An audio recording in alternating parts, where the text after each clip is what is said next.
नमस्कार दोस्तों, study our channel पर आप सभी का स्वागत है। दोस्तों, हाल ही में भारत ने 26 जनवरी को अपना 76वां गणतंत्र दिवस मनाया है। इस दौरान इंडोनेशिया के राष्ट्रपति भारत में गणतंत्र दिवस परेड में बतौर मुख्य अतिथि उपस्थित रहे। तो ये पूरा घटनाक्रम भारत और इंडोनेशिया के रिश्तों में फिर से एक नया अध्याय हो सकता है। कैसे, आज हम इस वीडियो में इसी विषय को समझने की कोशिश करेंगे। तो समझते हैं चर्चा क्या है। खबर यह है कि इंडोनेशिया के राष्ट्रपति प्रबोवो सुबियांतो भारत के गणतंत्र दिवस रिपब्लिक डे पर मुख्य अतिथि के तौर पर भारत आए थे। तो इसके पहले इंडोनेशिया के आज़ाद होने के बाद 1950 में इंडोनेशिया के राष्ट्रपति भारत में आए थे। उसके बाद 75 वर्ष पूरा होने के बाद कोई दूसरा इंडोनेशिया का राष्ट्रपति भारत आया है, खास तौर पर गणतंत्र दिवस परेड में। इस यात्रा में प्रधानमंत्री नरेंद्र मोदी और इंडोनेशिया के राष्ट्रपति प्रबोवो सुबियांतो के बीच नई दिल्ली में बैठक हुई, जिसमें भारत और इंडोनेशिया के बीच में संबंधों को बढ़ाने को लेकर बहुत सारे विषयों पर एग्रीमेंट पर साइन हुआ। जैसे समुद्री सुरक्षा को लेकर एग्रीमेंट पर साइन हुआ, फिर स्वास्थ्य पर, पारंपरिक चिकित्सा पर, सांस्कृतिक कल्चर को लेकर और डिजिटल सहयोग को लेकर एग्रीमेंट पर साइन दोनों देशों के बीच किया गया।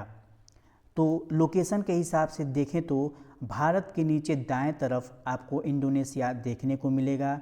इसके नीचे ऑस्ट्रेलिया को आप देख सकते हैं। इंडोनेशिया के बाएं तरफ इंडियन ओशियन और दाएं तरफ पैसिफिक ओशियन आपको देखने को मिलेगा। दूसरी तरफ अगर जूम करके देखा जाए तो इंडोनेशिया की राजधानी है जकार्ता। इंडोनेशिया क्षेत्रफल के हिसाब से काफ़ी बड़ा है, जो हजारों आइलैंड से मिलकर बना है। तो ये हुई मैप की बात। अब बात करते हैं ऐतिहासिक पृष्ठभूमि की।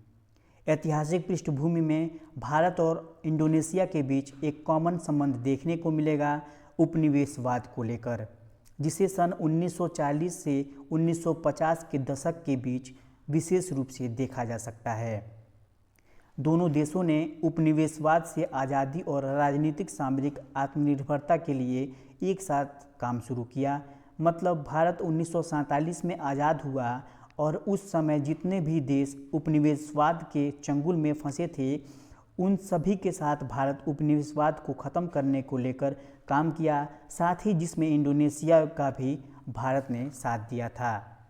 अगर आप देखें तो 1945 से 1949 के राष्ट्रीय क्रांति के दौरान जब इंडोनेशिया में नेशनल रेवोल्यूशन देखने को मिल रहा था, तब डच उपनिवेशवाद के खिलाफ भारत ने इंडोनेशिया का समर्थन किया था। भारत ने इंडोनेशिया को मानवीय सहायता भी प्रदान की थी और डच एयरलाइंस पर भारत के हवाई क्षेत्र में उड़ान भरने से भी रोक लगा दी थी, क्योंकि डचों ने इंडोनेशिया पर कब्जा कर रखा था। तो इस वजह से भारत ने डच एयरलाइंस को भारतीय क्षेत्र में उड़ान भरने से रोक लगा दी थी।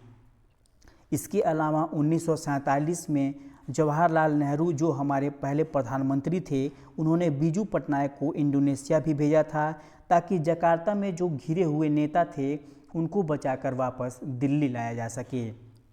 इसके बाद इंडोनेशिया के पहले राष्ट्रपति सुकर्णो के द्वारा भारत और नेहरू के समर्थन को ऐतिहासिक बताते हुए आभार व्यक्त किया गया था। तो भारत और इंडोनेशिया का काफ़ी हिस्टोरिकल संबंध रहा है। फिर एक मित्रता का दशक आता है 1950 का दशक, जब दोनों देशों के बीच आज़ादी थी, दोनों देश आज़ाद थे। तब द्विपक्षीय दौरा किया जाता है। सुकर्णो को 1950 में भारत के पहले गणतंत्र दिवस के मौके पर मुख्य अतिथि के रूप में आमंत्रित किया जाता है। यहीं से आप भारत और इंडोनेशिया के संबंध को देख सकते हैं। इसके जवाब में नेहरू ने भी इंडोनेशिया की यात्रा किया था। फिर 1951 में मित्रता की संधि में दोनों देशों के बीच स्थायी शांति और अटल मित्रता को बनाए रखने के लिए संधि पर साइन किए गए थे। फिर आता है 1960 का दशक, जिसमें भारत और इंडोनेशिया के संबंधों में गिरावट देखने को मिलता है। रिश्तों में खटास देखने को मिलने लगता है। तो कारण क्या था? आप देखें तो 1959 के तिब्बती विद्रोह के बाद भारत ने चीन से दूरी बनाई, जबकि इंडोनेशिया चीन के काफ़ी करीब जाता रहा। तो एक तरफ भारत चीन से दूर जा रहा था और इंडोनेशिया चीन के करीब जा रहा था। तो इसी कन्वर्जन की वजह से भारत और इंडोनेशिया के रिश्तों में खटास आना शुरू हो जाता है। फिर 1962 में भारत और चाइना का युद्ध होता है, जिसमें इंडोनेशिया ने भारत का समर्थन नहीं किया। फिर इंडोनेशिया का पाकिस्तान की तरफ झुकाव बढ़ता है। 1963 से 1964 के बीच इंडोनेशिया के राष्ट्रपति सुकर्णो ने पाकिस्तान का दौरा किया और जो कश्मीर पर जो सामंजस्यता थी उसको त्याग दिया। फिर 1965 में भारत और पाकिस्तान का युद्ध होता है, जिसमें इंडोनेशिया ने पाकिस्तान को हथियार के साथ समर्थन दिया। तो इस प्रकार 1960 का दशक भारत और इंडोनेशिया के संबंधों में सबसे खराब होता चला गया। अब यहाँ बात करते हैं आधुनिक संबंध की। भारत और इंडोनेशिया के बीच आधुनिक संबंध कैसे हैं?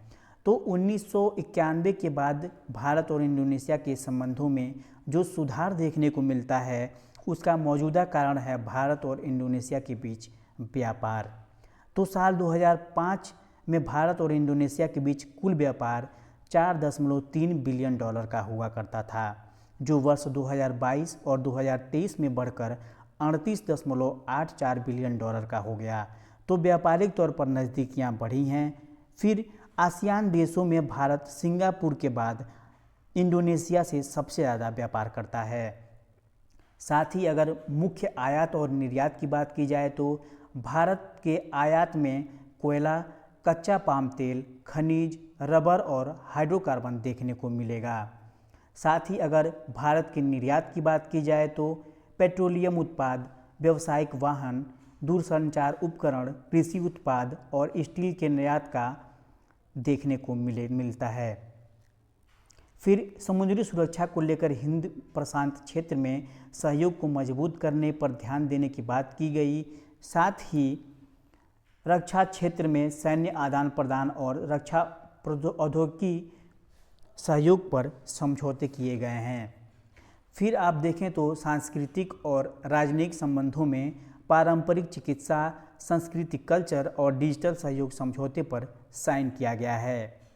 तो आई होप आपको भारत और इंडोनेशिया के बीच रिश्तों को लेकर वर्तमान और इतिहास में क्लियरिटी समझ आई हो कि भारत और इंडोनेशिया के बीच रिश्तों में काफ़ी उतार चढ़ाव रहा है।